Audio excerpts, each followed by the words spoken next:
Hi everyone, how are you all? Awesome. Well, my name is Thomas Johnson. I'm with the Office of Community Relations, but I'm also a Special Projects Division, and my main special project is the 2020 census. This is probably one of the most important times for us in the society, and realizing how much we lost in 2010. We lost, because there was not a complete count for the census, we lost over $360 million that could have come to Prince George's County, just to the county. $18,250. Now, that number is the number per person over a 10-year period that we miss out on for a person that does not complete the census.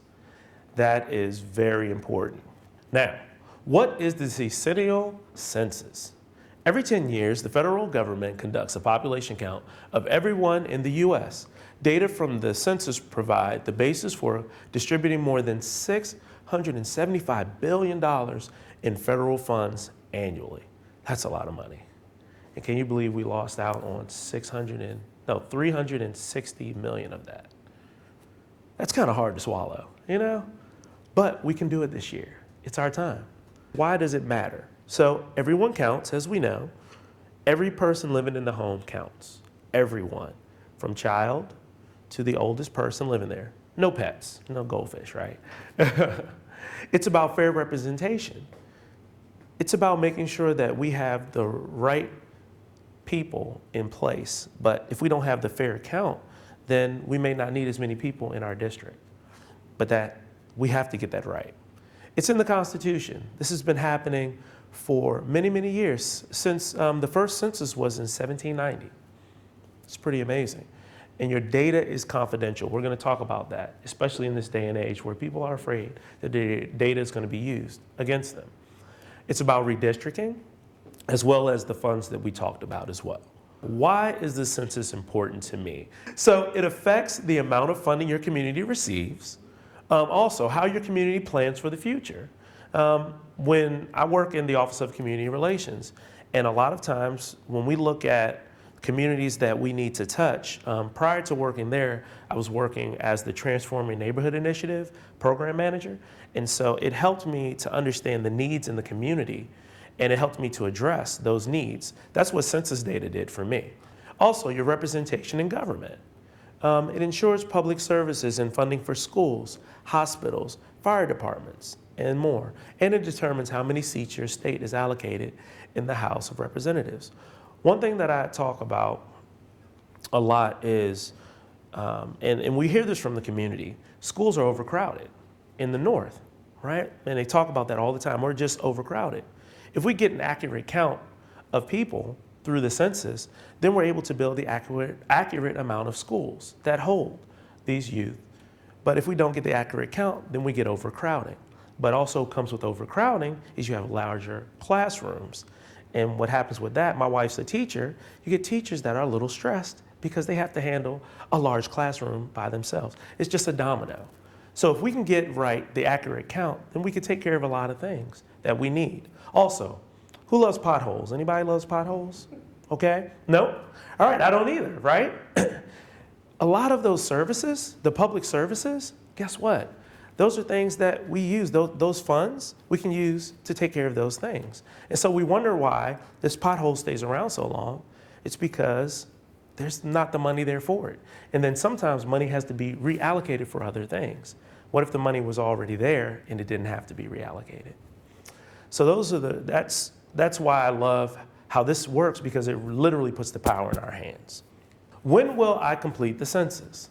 The next census will take place in 2020, beginning in mid-March, and the date is March the 12th. Residents will receive a notice in the mail to complete the 2020 census by self-response. Self-response meaning you'll be able to do it yourself.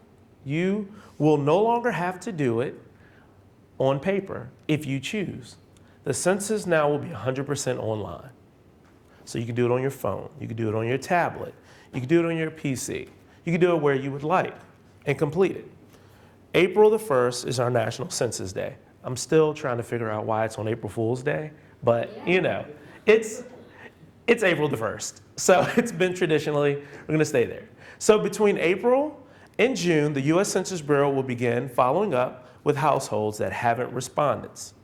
That's where our enumerators come in. And I'm going to talk a little bit because the questions, especially when I talk to my seniors, is safety. And they're worried somebody's going to knock on their door and they're going to try to get their information. Now, these are some other important dates and things to remember. In August 2019, I'm just backtracking for you. Through October 2019, the U.S. Census Bureau commenced the in-field canvassing to verify addresses. So you may have had folks knocking on doors. Well, not at that time. You may have had folks walking through the community with notepads, noting addresses, right? You're wondering who these people were. This is what was occurring. So September 2019, the county sent its first direct mailer out to hard-to-count areas. When you see HTCA, that stands for hard-to-count areas. Now, those hard-to-count areas, if you look at the red spaces, those red spaces are considered our hard-to-count areas. Those are the spaces that we are targeting with a passion. Even though the whole county, it's important that we get there, but those are the spaces that did not do the count that they should have, or that have a higher number of immigrant or international population that we really need to target. Really, because we need to get an accurate count.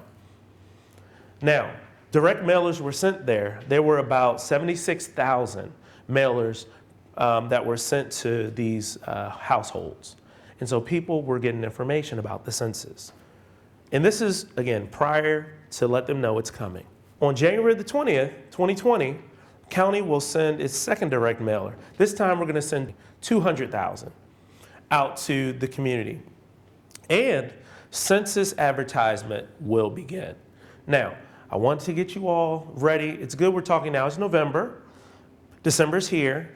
But what happens next year as well as the census? Anybody? We're voting for a president and different, right? So we need to start now letting people know there's two different things that you're going to be voting for. You have the census as not voting, doing your count, but then you also have these elections that are coming up, right? Some of the information may look the same. Don't throw it away. This is the census. Just know that. That's why we want to start now, letting people know. Summer 2020, the U.S. Census Bureau wraps up its 2020 census. And then December 2020, the congressional apportionment is determined and state population totals sent to the president. So this is when we find out how well we did and if we knocked it out the park, which I know we are, because we are on it. I've never been part of a process that has been so in-depth. And the county exec, Ms. Also Brooks, has literally, there's not been a county exec yet to do what we're doing. Like, we literally have partnered with the census and with Maryland National Capital Park Planning to really push this forward. So community relations is out there. This is what we do. This is what we're about. That's why we're here on Saturdays, nights, whenever, because we want people to understand how important this is. Now, how can I respond? In 2020, for the first time ever, yay! The U.S. Census Bureau will accept responses online, but you can still respond by phone or by mail. So you may have some folks that say, I want the paper form. I just love the paper form. Great, you can do the paper form. That's fine, fantastic. You can also do it on the phone. I'm not really sure how long that's going to take to do the census, especially if you may have more than 3 or 4 people in your house, but you can do it on the phone. Every household can choose to respond either of those ways, and respondents should take less time than it takes to finish your morning coffee. The American Community Survey. It's about 4 million people in the whole United States that would receive this. But that is what helps us yearly get information about what's going on in our communities. But that citizenship question is not on the census, okay? So I just want to let you all know, not everybody got that American Community Survey, not everybody. But there were certain people, populations throughout the United States that did receive that. Okay, so I can't go through the whole census questionnaire. I can provide it to Molly, the information, and she can share it. Even the folks online, they can also get it as well. But there's simple questions on here, such as how many people were living or staying in this house, apartment, or mobile home on April the 1st, 2020, right? Then it goes to, were there any additional people staying here on April the 1st, 2020 that you did not include on the questionnaire? You also put that there. In this house, apartment or mobile, and you can check what is the telephone number. And then you go down, and then it says, please provide information for each person living here. Ask for their name, what's their person's sex, and then their age, and I believe date of birth.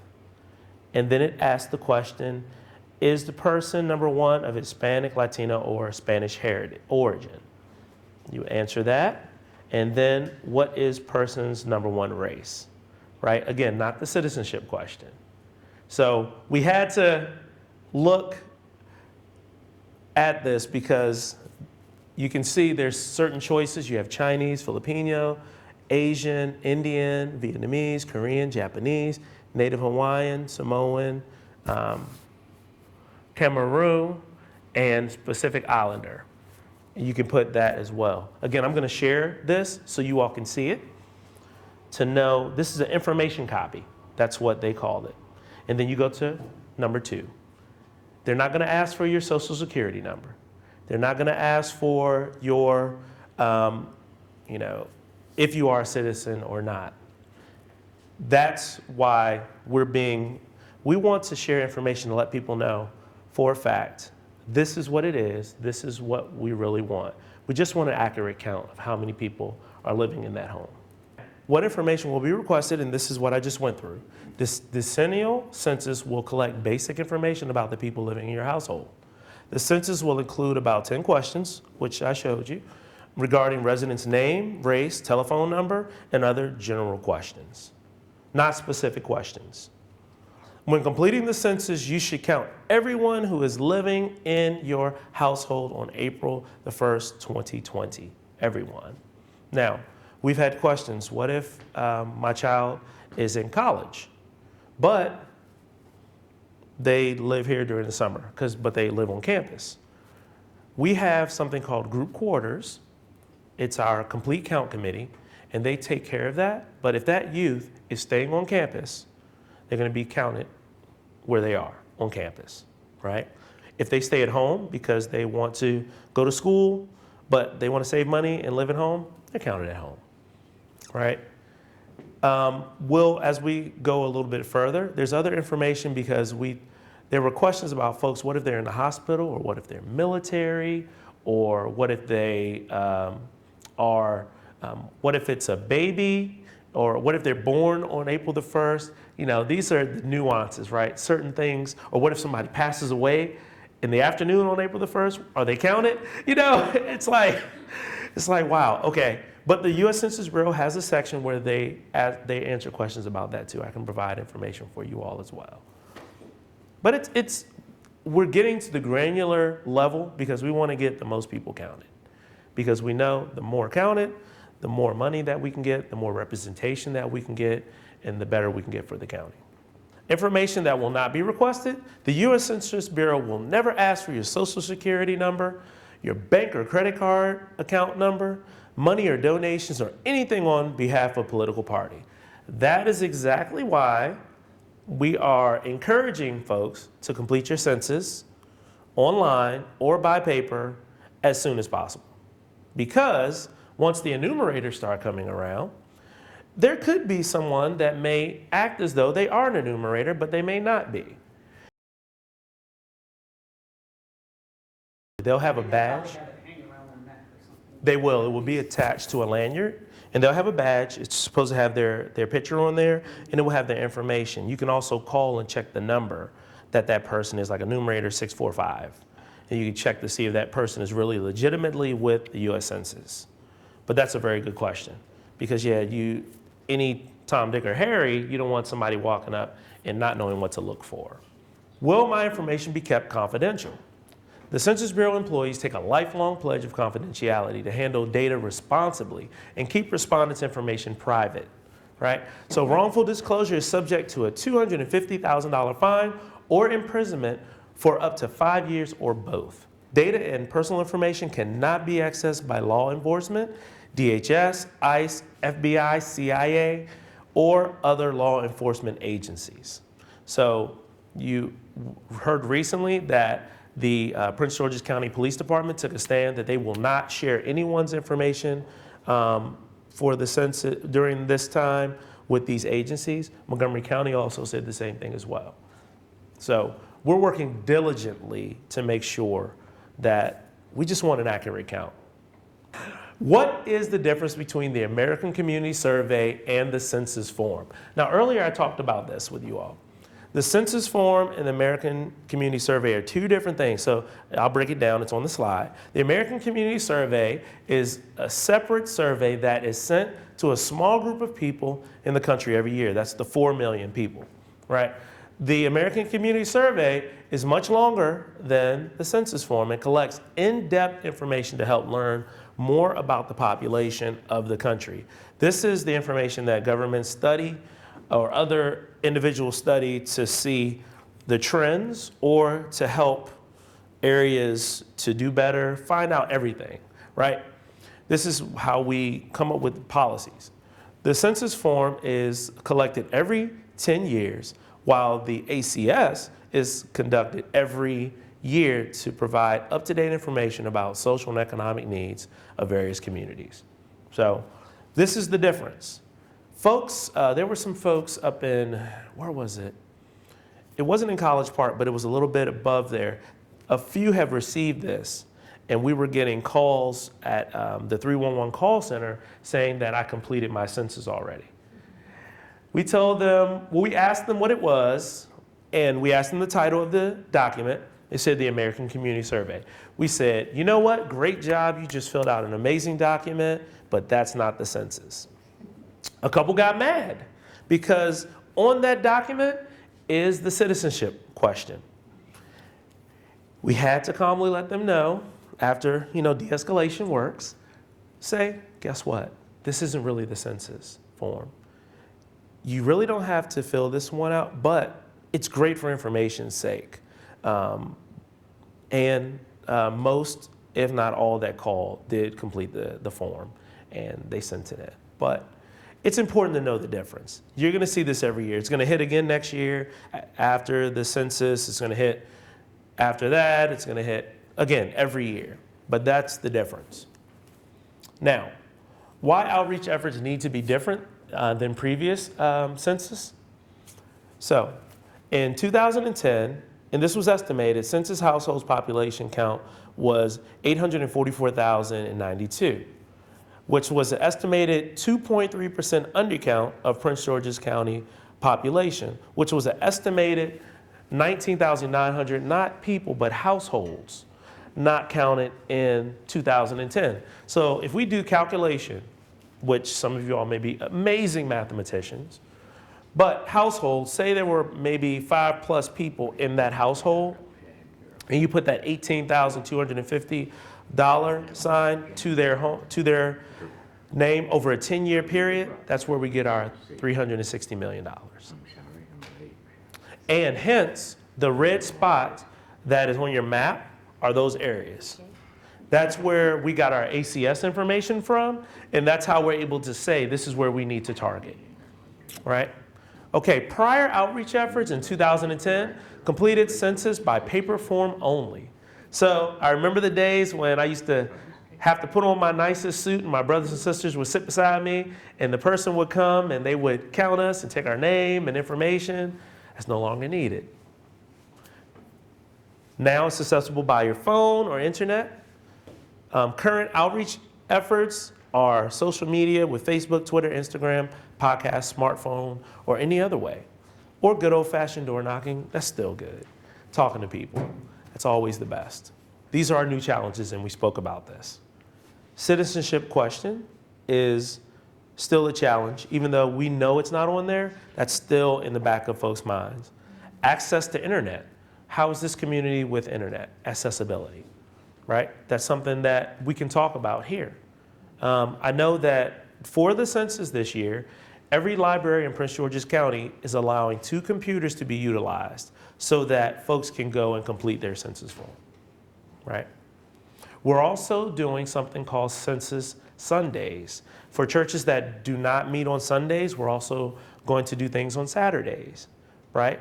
But where people can come to the churches, and if they have computers or computer labs in there, after a service, they can go complete their census. And then they can give them a little sticker that says, I completed my census, or have dinner, whatever the church chooses to do. Reaching hard-to-count populations or communities. Children under the age of 5. These are our hard-to-count folks.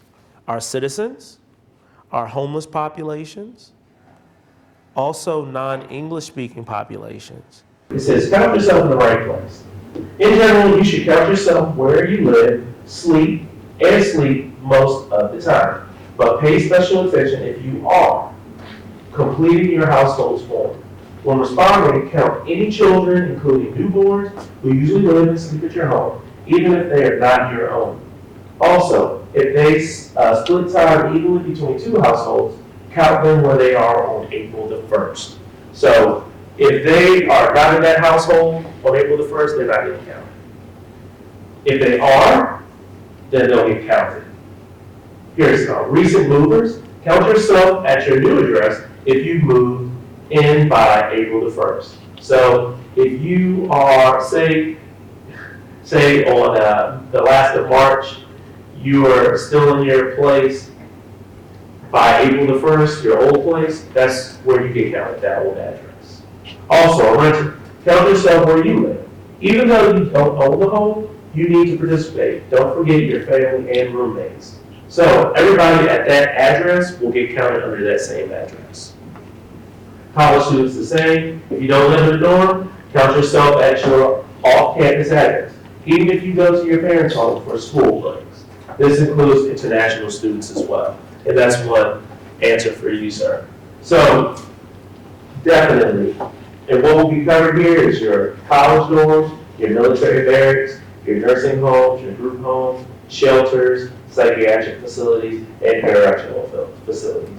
And that's what we were talking about with our group quarters.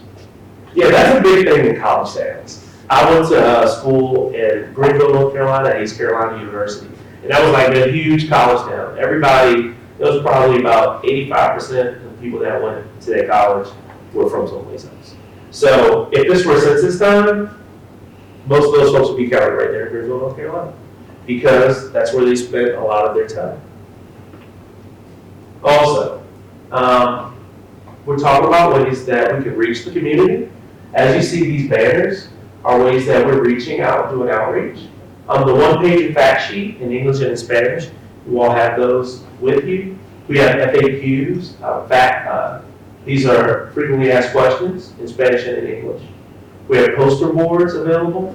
If you all would like to do like a census kind of signing up kind of event where you want people to come and they have a poster board where they sign their name and you're counting how many people are saying that they're going to do the census, we could have those available. Also, universal phone calls.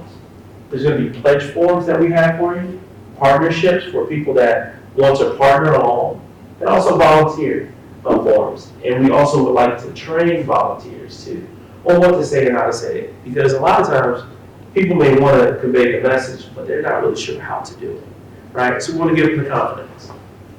Also, there's census coloring books. It's kind of cool. The census came up with one, but also the Office of Community Relations came up with one. When we found out that the undercount population was our 5 and below, our kids, who doesn't love coloring?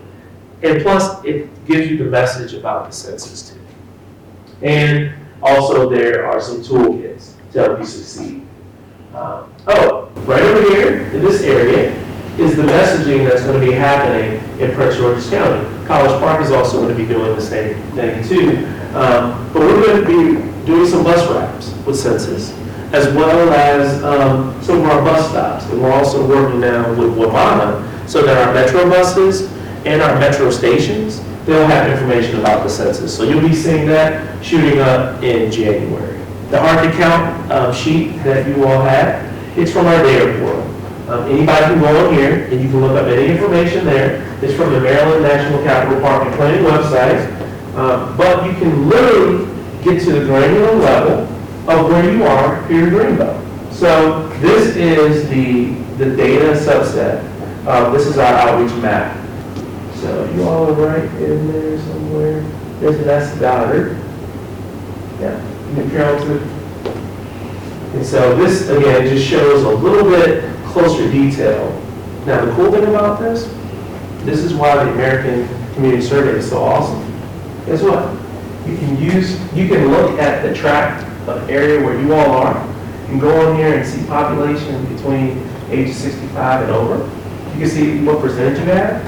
You can also look at people below poverty level, children under the age of 18 in poverty level, children age 3 and 4 enrolled in school, and more. That's why this information is so important.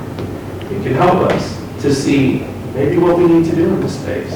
I know where I grew up in Sea Pleasant, they still do not have a grocery store. Don't have a grocery store. It's considered a food desert, currently right now. You know why? It's because we don't have an accurate count of people living there. Now, how many fast food places or places that sell liquor are there, right? But what they really want is grocery stores. Grocery stores don't want to come to a place where they don't think they're going to get money. Hence, we need to make sure we have accurate counts.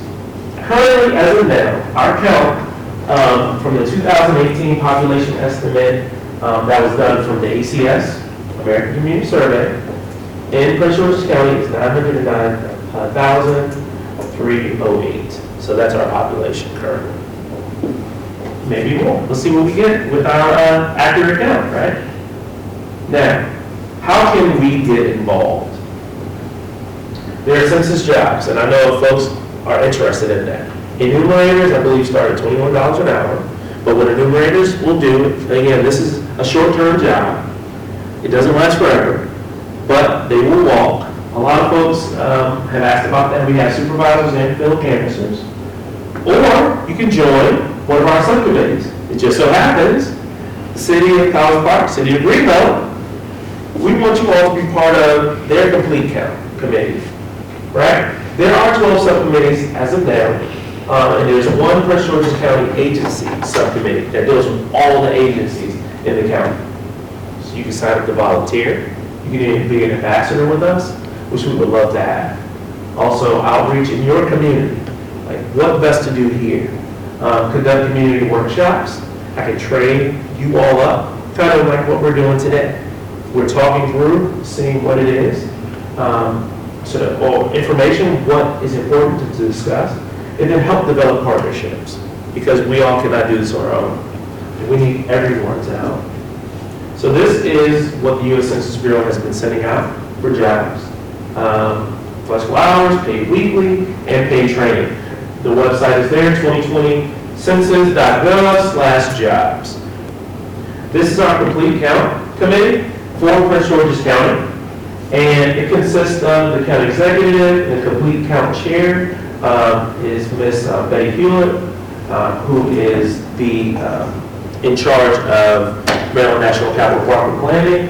She is the complete count committee chair, planning board chair, and under her, we also have, her name is Jordan Bachman-Colbert. She is in charge of the complete count. I work with her, but this is her job, like to manage and make sure everything is working well.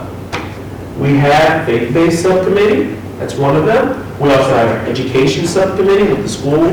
We also have the international and immigrant subcommittee. We have a nonprofit and community-based subcommittee. We have a business subcommittee. We have a media subcommittee.